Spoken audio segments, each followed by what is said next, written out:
All right, so I guess we're good to go ahead and get started. So we kind of talked about it last week, a day where several couples, or maybe just somebody that's here by themselves, I don't know, is going to share. But what we did for today is we listed out our top 5 takeaways, each of us. So I had 5 takeaways, and I kind of listed them in order. Here's 1, 2, 3, 4, and 5. She listed her top 5 takeaways.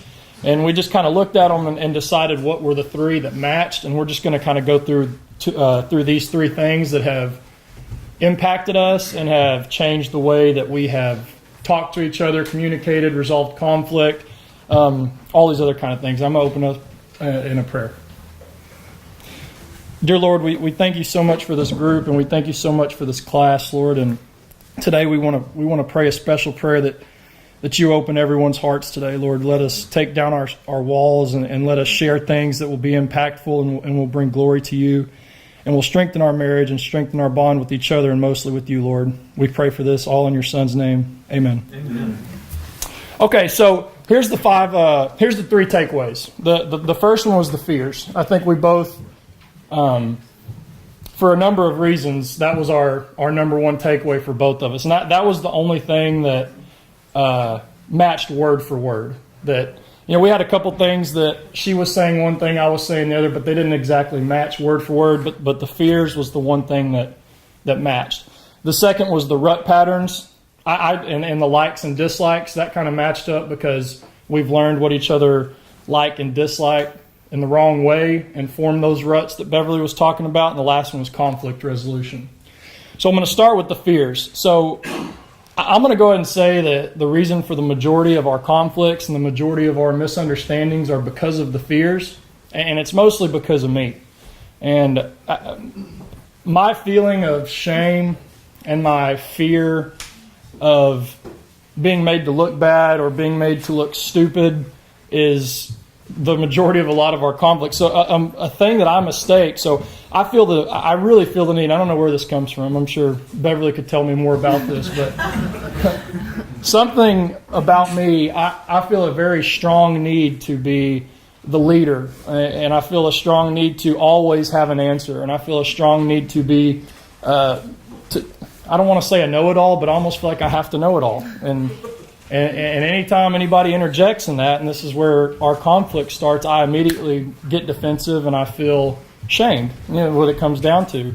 Even if it's so much as I'm putting up Christmas lights and she says, "Hey, you need to hang those over there." It's just silly stuff. But it really opened my eyes to the fact that a lot of our conflicts start from that, and it's my fault because I get shamed easily. I don't know. I don't know how else to put it.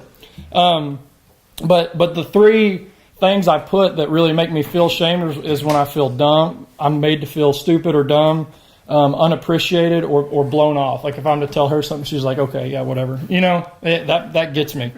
But those are all forms of shame to me, and it really opened my eyes to that. And I was very grateful for that day. And then I revert back. This goes back to the thing we talked about when we did the exercise about with our parents and what we're like when we get angry, and that's when I revert back to the way I've always been, which is to lash out. And I lash out at her, and as hard as it is to put it in these terms, I can attack her at times, and that's when she locks up. Yeah, I told Rick before the class that we're opposite. Like when something happens, I'm always in her ear. He's like Beverly, and I'm like Rick. Yeah, so I'm in her ear wanting to get it done right now, right then, right there, and she needs time. So that's another thing that we've been really appreciative of. And the next thing is the rut patterns and the likes and dislikes. We've discovered just in these last few weeks, and it's amazing how these last few weeks have affected us. We've discovered that how much better we feel when we actually do communicate to each other our likes and dislikes, as opposed to what I spoke about on the rut patterns when we learn those patterns of behavior with negative connotations. When we fight about it, in other words, when I learned that she likes me to not leave the sink full of dishes because she gripes at me about it. Okay, and then I feel shamed and we start a fight. But But we really have found that it's been a huge blessing to us that when we communicate those things, what we like and what we dislike, it's been a real and we're not great about it. No. We still don't do it all the time, but when we make that effort to do that, it's been great. And we've realized too, not just with us, but with our kids, like especially Knox. I mean, he's 3.5. Some of y'all know him. He's pretty outgoing, outspoken. He's a lot like his daddy. And just with him telling him when we like when he does something and he dislikes, like he's kind of the same way. Like he feels proud whenever we tell him we really like when you do that, and it's just helped with our kids too, especially with him. So he is a lot like me, Yeah. unfortunately for him. Yeah, unfortunately for you. Yeah. So, and one of the bigger ones was the conflict resolution stuff we've talked about. We both, and I'm going to point the finger at you too on this one if you don't mind. We both tend to start arguments off in a negative way. Yeah. They're two complete different negative ways. Mine's boom, I'm right at it. I'll raise my voice and like I said, I feel like when I really think about it, I try to, Beverly's brought it up. I almost maybe try to make her feel bad, and. But then I'll say something that I know will get under his skin, so he'll just stop, and then I'll just leave. Yeah. So well, not leave the house, but I just. But that's like, how she walk tries away. to get her separation, and then that's when it really builds because I don't want to allow that separation, and that's something I've had to work on, and I'm going to have to pray on is allowing her that time because I don't want to. Selfishly, I don't want to give her that time. I want to get it knocked out right then and right there. And that's what I just said. I said I almost badger her when it gets to that point in the past. I've almost badgered her and nipped at her and tried to get it out of her and let's just get it knocked out. But I've learned that it really is better to take a break. And a great example of this was probably 2 weeks ago. We were actually having an argument about something that happened the night before. We probably went to bed angry, if I was guessing. And we were having an argument on the way to church. It was 2 weeks ago. Kids were crazy. We were at each other. And we had to take a break because we were coming in here. We were coming into this class. And I'm not going to fight in public. Yeah. So we had to take a break. So we came in here. We came to class. We went to church. Had a great time. We got back in the truck. And then we came back to it. And we had an unbelievable resolution to the conflict. It was no longer conflict. It was just us talking. It lasted until we got to the drive-thru at Whataburger. We got our food, and it was done. And we reached a mutual understanding. And I thought that was the real eye-opening. I mean, people say aha moment for me was, and I don't think I can ever take an hour and a half, 2 hours like that. But that 2 hour gap between that argument made a world of difference. It really, really did. And I'm trying to share as much as I can, and we really are very happy. I know. I'm trying to share things we struggle with, but I promise we love each other very much. Okay. But the biggest takeaway, this is the last thing I wrote. The biggest takeaway goes back to, I think it was the first day of class, we kind of introduced ourselves, what we liked about this church. The second day of class was the first thing we opened up with was what Rick said, is that no matter what we do, we're not enough, just the two of us. We're both weak. We're both broken in many ways, just like the rest of you. The only thing that makes us whole is Jesus, okay? That's the only thing that makes us whole. That's the only thing that's going to make us have that marriage. And the thing Beverly has continuously said is that when we are in a Christian marriage with him, as soon as we think that we've reached the most that we can love, he's going to move the floor, right? And that's happened. We're loving each other deeper than we have in a long time. And the reason that's happened is because this class has brought us closer. It's brought us closer to each other. It's brought us closer to Jesus because of that. And it's funny that, we had that story I just told you about. I was like, wow, that was the best resolution to a fight or a conflict we've ever had. I was like, we've arrived. We've got this down. And then boom, something else happens, and it's like, it just keeps. It's funny, just like she says. As soon as you get comfortable, something else happens, and boom, you move the floor, and you work that out, and you love each other deeper. And I've learned that through all this stuff, through all these conflicts, through all these fears, that's what's going to make us grow when we work on them together.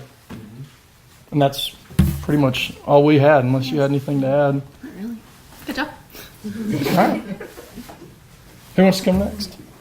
Are there any questions? I mean, I don't know if we're supposed to answer questions. Yeah, if anybody has any. Nope. All right. Don't know the microphones. Oh yes, don't. The microphones are set up. Don't I'll move pick them. up your. But that's one thing I forgot to mention is our biggest thing is as much as I want to be right all the time, she's just as much that way. And she didn't own up to that, but she is. She wants to be right all the time too. I do. I just don't talk about it.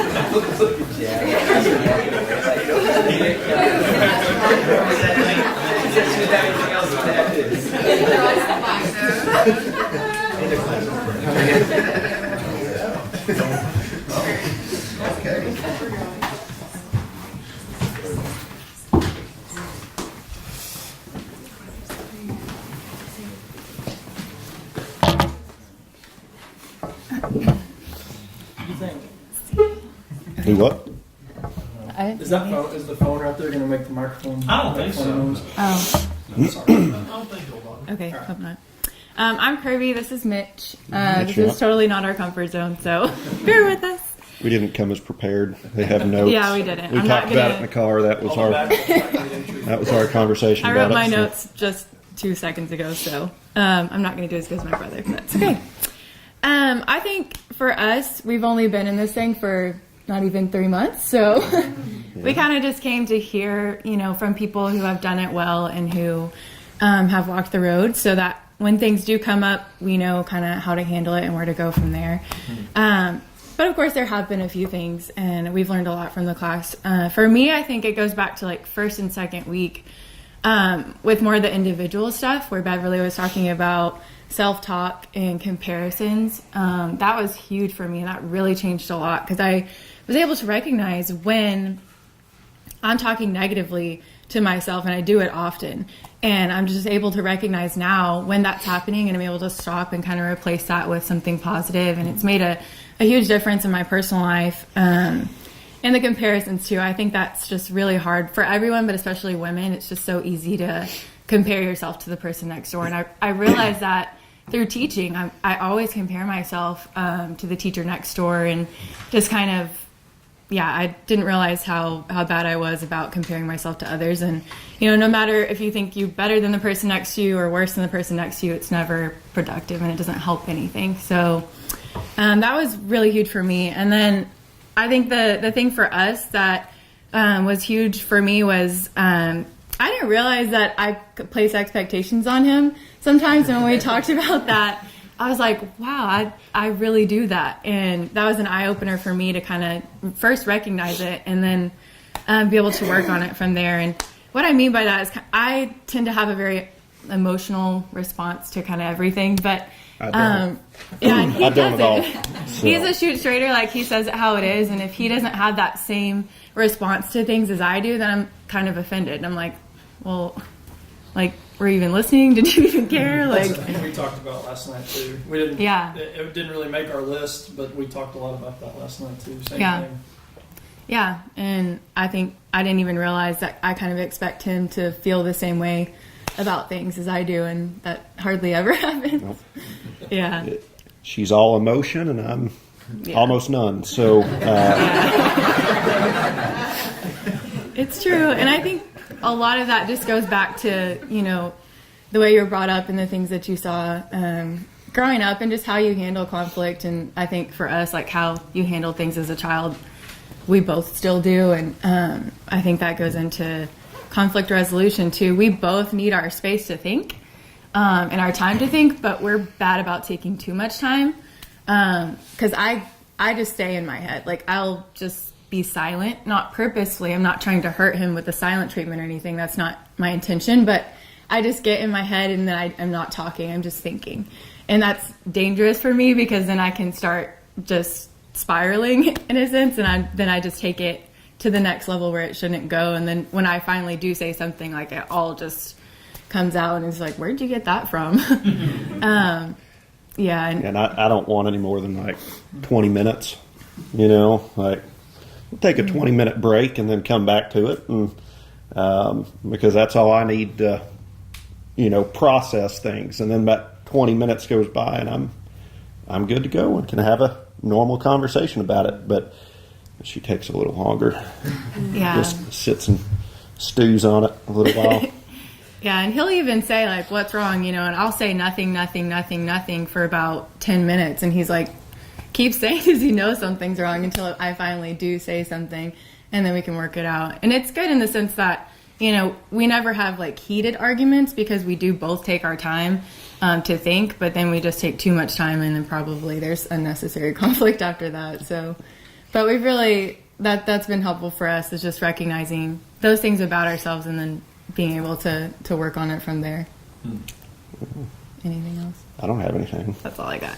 So, Well, and I think like the expectations thing, I'll just Yeah. say, like, we realized too that, like, I'm a daddy's girl, big time. And so I had expectations of him, like, well, my dad did this and you don't do this, but he does things my dad didn't do. Like, he's very handy, and my dad wasn't really handy, but my dad was very thoughtful. He'd always leave us notes. I mean, he had 2 girls, though, so he was very in tune with girls. And so that's just one thing we had to get over, too, is, like, I'm not his mom and he's not my dad. And so they're just different expectations because we're different people, different love languages, stuff like that. So. That's good, yeah. You feel that. Okay. all right.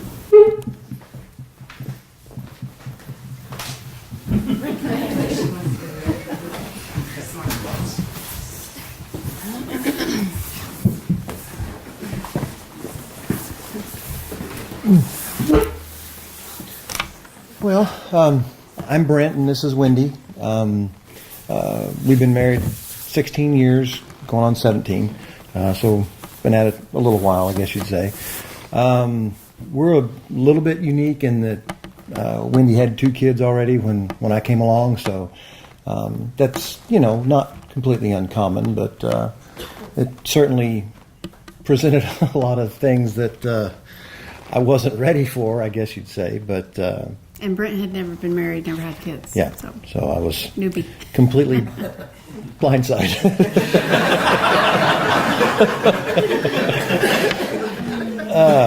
Instant family, right? Instant family and instant other things as And well. they were toddlers. Yeah, so, and, well, and, I mean, I don't want to spend the whole time talking about that, but things associated with that, I would say, have probably accounted for a third of some of the more heated conflicts that we've had, I would say, especially where the kids are concerned. Not about really parenting styles, but there was just all this other outside influence. The children's dad was around when he felt like it and that sort of thing. So it was just, there were extenuating circumstances that were... So the normal newlywed time that you have to work through expectations and personality differences, we really didn't have that. No, I just hit the time. ground running, and it was, fouling off pitches for about the first 5 years.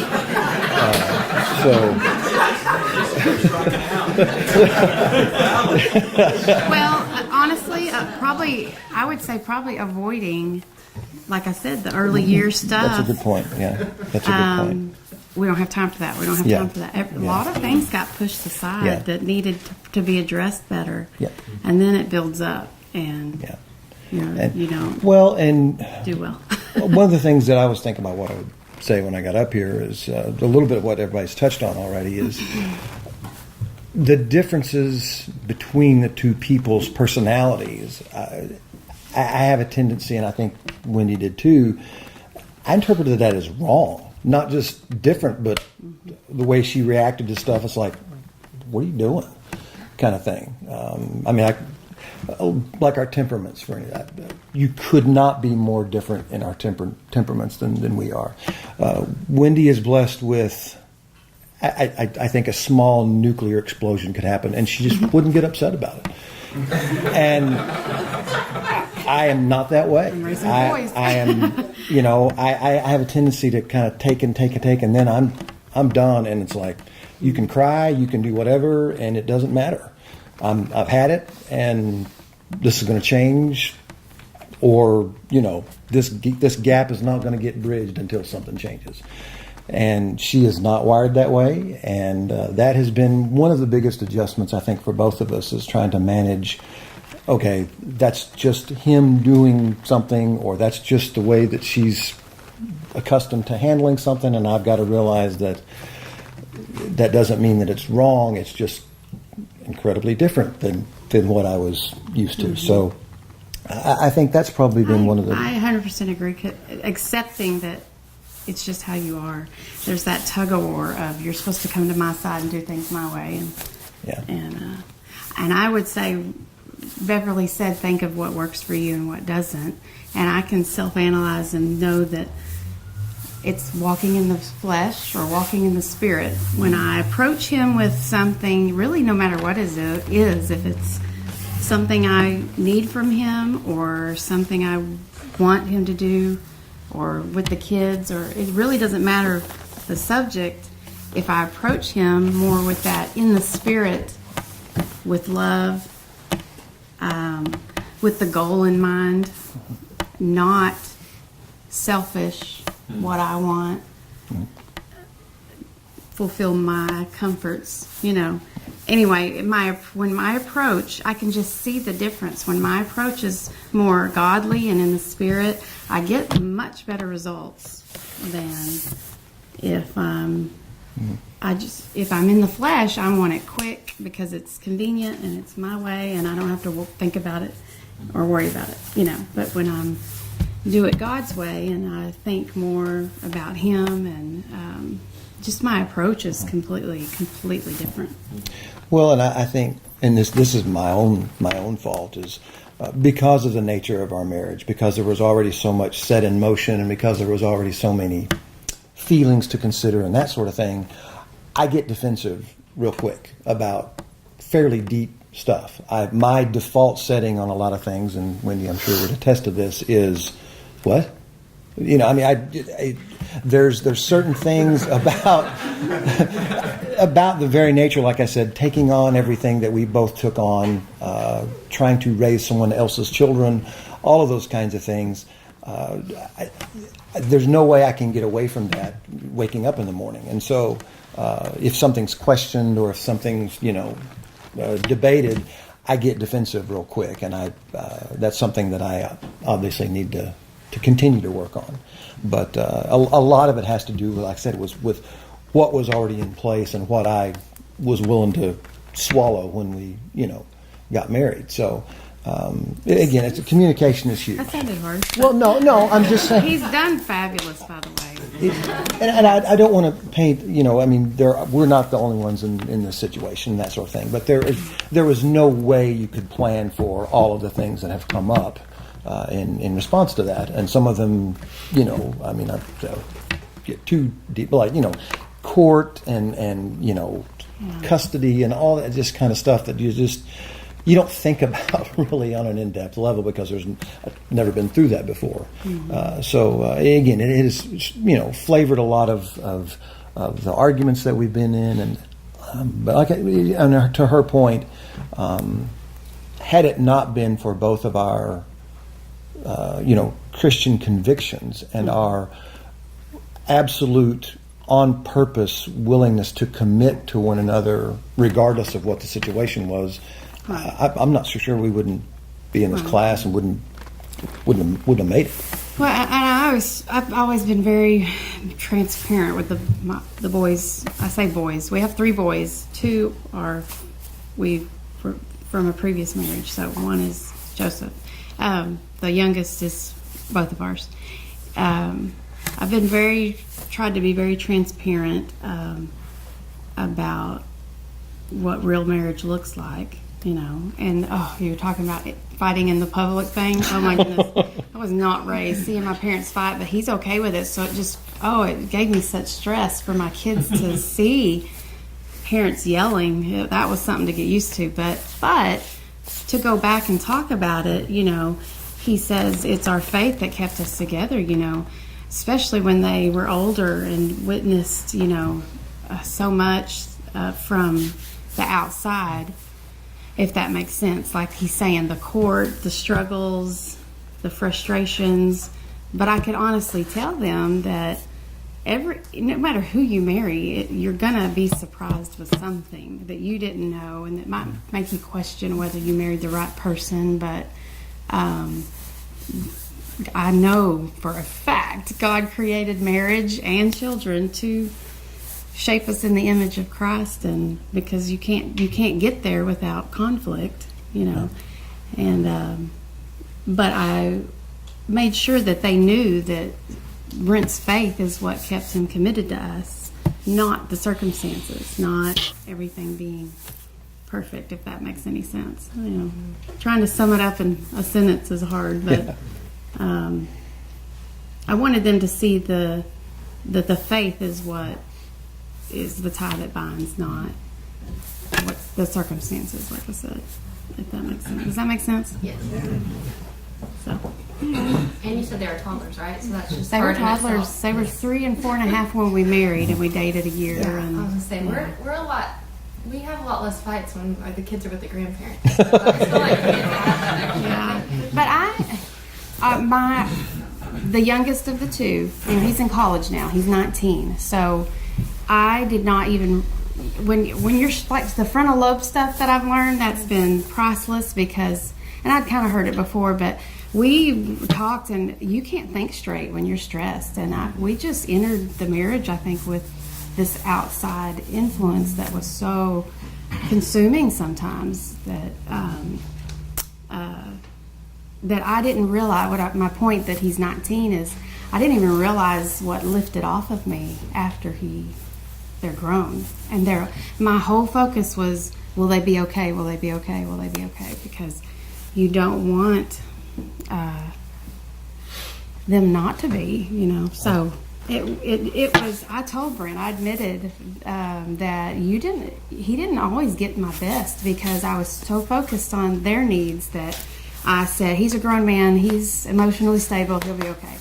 And I'd kind of, because I could only focus on so much at one time, I felt. So anyway, so the takeaway from that is take the time to get away together.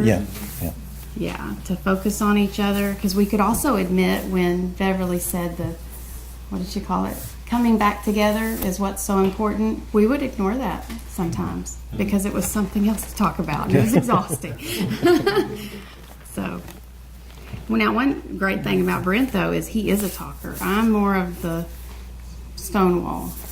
I don't want to deal with it, but he has been good for me, that he is comfortable being my counselor, just letting me unload. Well, I'm an identical twin, so that's how I grew up. Was me and my brother, we talked about everything. That's how I got through stuff, that's how I dealt with stuff. So, I get with her, and she's over there nodding off, talking right in the middle of the sentence, and her and the kids are both it's like, what are you doing? Okay.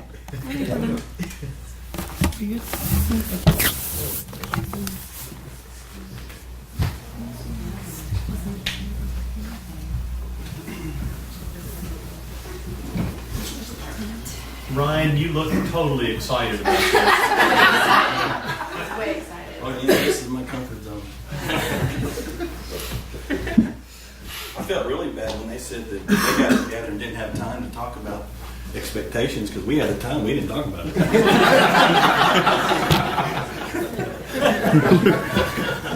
So at least they had an excuse. We didn't talk about it at all. Oh, we really didn't. Yeah. So, Ryan Pollard, we have 3 daughters. I'm Sammy. Yes, we have 3 daughters. We've been married for 18 years. In May, right? May, yeah. Yep. One year we both forgot our anniversary. Yes. He reminds me of it because, So we dated for a long time. I'll just go ahead and start. We dated for a long time before we got married. And so, we've heard people say, oh, you have to date someone for a really long time before you get married, so you really know them. I don't know if I really agree with that, because, we still didn't really know each other that well. And life does so many things, along the way. Even if you do know someone, then, you change. We were great.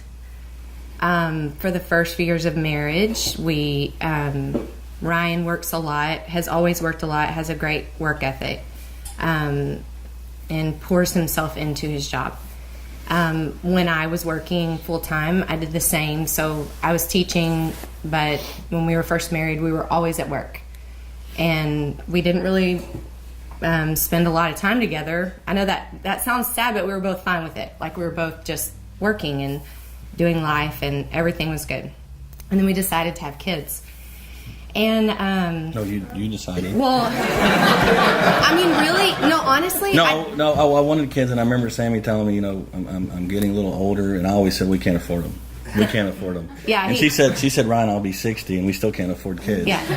So his answer to everything is when we have enough money, and you never have enough money for kids, so you just have to have them. So it wasn't like I had baby fever. It was just like, this is the time we have kids.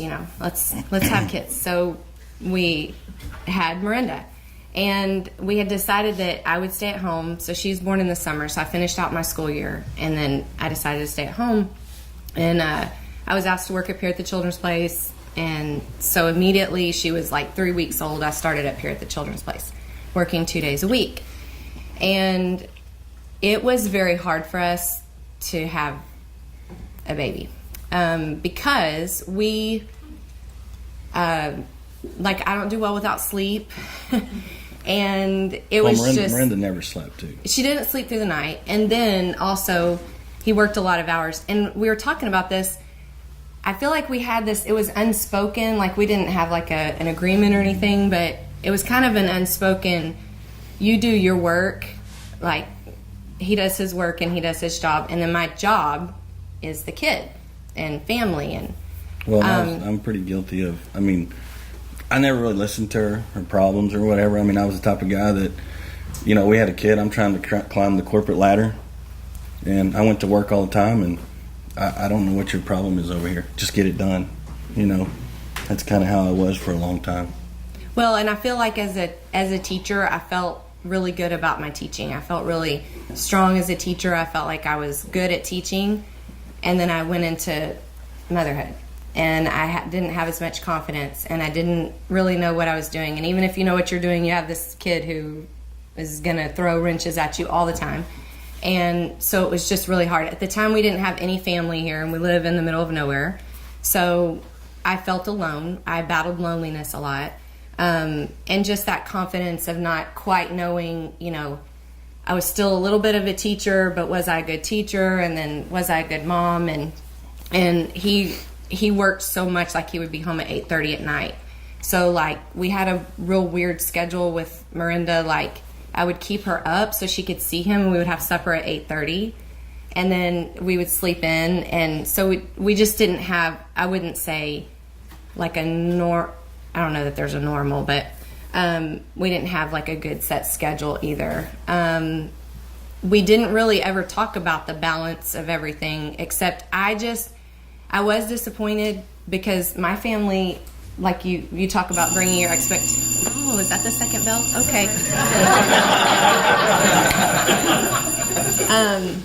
You talk about bringing like what your family did into the story, and my family, my dad had a 9-to-5 job.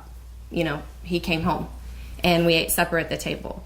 And so when Ryan didn't just automatically come home when we had a kid, then I started thinking, well, he didn't want to have a kid. He doesn't like our kid. He doesn't love me anymore. Like my brain just started going like. Yeah, I'll never forget one night we were sitting at dinner, and Sammy was all wore out, and she looked at me and she said, "Do you regret having a family? Do you regret having a kid?" And I thought, who's this crazy woman I'm sitting next to? because it was just a different train of thought. My thought was weddings, cars, college. I've got to climb this ladder, and I've got to be the best I can be, no matter what it took.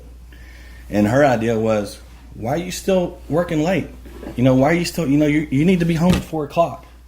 And my job didn't allow that, And so it was just a totally different.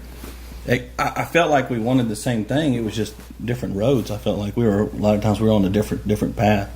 And I didn't really take the time to sit down and kind of open up and listen. I'm just not that type of person. I just, I can compartmentalize things and be like, just get it done. Well, and I did not want to be nagging and negative and gripey. Not to say that I didn't, start arguments or tell him, I need you home or whatever, but I didn't want to live in that negativity. And so I just kind of had the attitude of, well, I just got to, pull up your bootstraps and you just got to do it. Like, you just got to take care of the kids. And so it was really hard for us at first because we didn't really ever talk about it. We didn't really ever talk about what was expected. But like, to be fair, you can't talk about everything that's going to happen. So Miranda was a year old, and we were a little bit struggling as far as just our marriage. And we found out we were pregnant again. And so not that I didn't want to be pregnant or have a second child at all, but I looked at my 1-year-old and I thought, she didn't even sleep through the night, and I was exhausted, and it was very frustrating to me. And so I tell Ryan, and Ryan's like, what?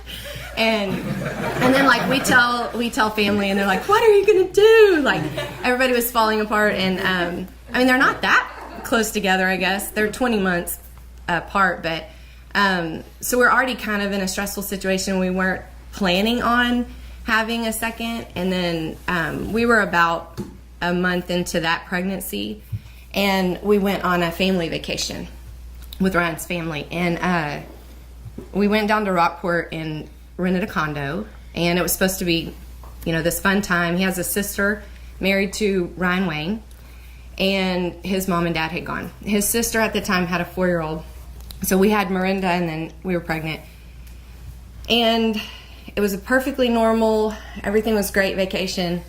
And the second day we were there, Ryan Wayne took the boat out, and he was just draining it of rainwater. That's it. And he didn't come back.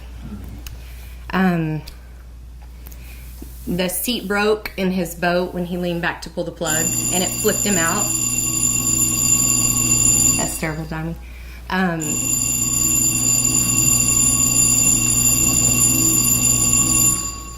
He hit his head on the motor and he died. He drowned in the bay. It was water you could stand up in. He was not that far from our pier. We could see his boat.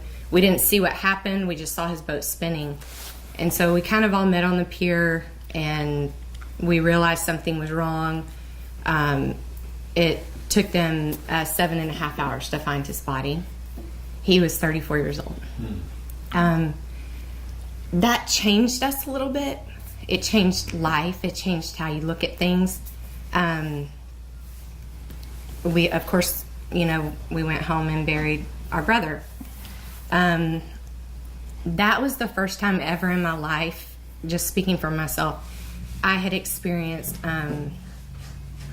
like everyone to varying degrees experiences grief differently, depending on if you're the spouse or the parents or the child or whatever. But for me personally, I just could not stand to see our family so hurt. It just, like, to look into my sister-in-law's eyes and to know that my nephew didn't have a dad.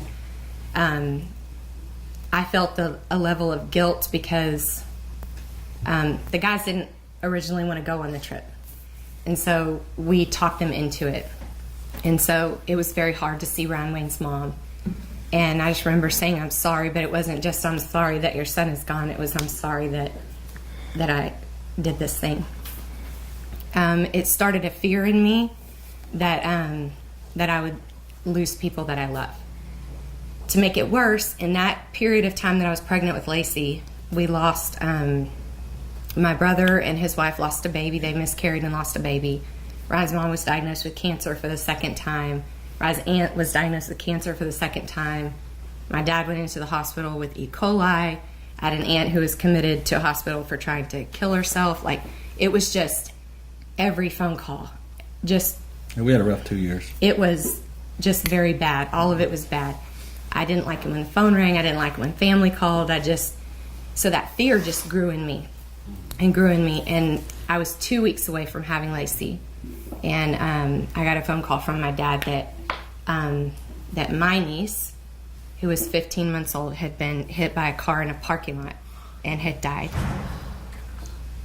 And if, as you can imagine, that was kind of my wall. Ryan and I already alluded to, like, as far as work and how we are as far as like approaching life. Like, I feel like we're very much like, get it done, you know, let's get through this. Like, I feel like we're fighters, and I feel like we push through hard things. But that was my wall, and that was my point where I had broken down, and I was pregnant, and I had a 1-year-old, and Ryan had to physically pick me up and put me on my feet and say, everything's going to be okay. I don't know where you want us to end, because the bells rang. I guess looking back on things, and we can kind of conclude for me, as I guess part of the husband part is, I kind of look back and wish I would have taken some more time to listen and maybe prioritize things a little bit better. I think it would have made things a little bit easier. Well, a lot easier. Well, I think things in life are stressful. You know, just having children can be stressful, but then, you know, things of life that just come in, you know, whether it is something, you know, traumatic, like some of the things that happened, or, you know, you lose a job, or, you know, your house is hit by a tornado, or whatever happens. You know, there's going to be stressors in life. I would say that for Ryan and I, staying together is very important. There have been times in my life that I cannot say to you that I prayed to God or that I read my Bible, but I can say to you that I did not stop coming to church. Even when it was just habitual, even when it was just going through the motions and just putting my body in the pew and just bringing my children. When Beverly says, preparing the light for what could happen in the darkness, I was not prepared. And there's, of course, more to our story, but when she says that, I have to say that from experience, I know that all too well. And that goes for my marriage as well, because it was a time when I really struggled mightily with life, but also with, you know, my relationship with Ryan. So that's kind of, we're saved by the bell. We were, but I mean, we didn't really say much. I mean, we planned to say more, but too bad for y'all. No. All of y'all have opened up so powerfully today. It encourages all of us to hear other people share their stories, because we have so much more in common than we often think, don't we? I wish we had more time for this. Maybe we'll have to make more time for that. I think so. Yeah. You want to close with a prayer? Yeah, sure. Lord, again, we come to you, and again, we thank you for this day, Lord. I feel like prayers were heard, hearts were opened, and stories were heard, Lord, and experiences shared, and we're all coming away from this stronger and closer to you and closer to everyone in this room. And again, we thank you for your presence this morning, and we pray for a great worship service and your continued presence, Lord. Be with us throughout this day and throughout this week. We pray that you forgive us of all our shortcomings, Lord, and it's in your name we pray. Amen. Amen.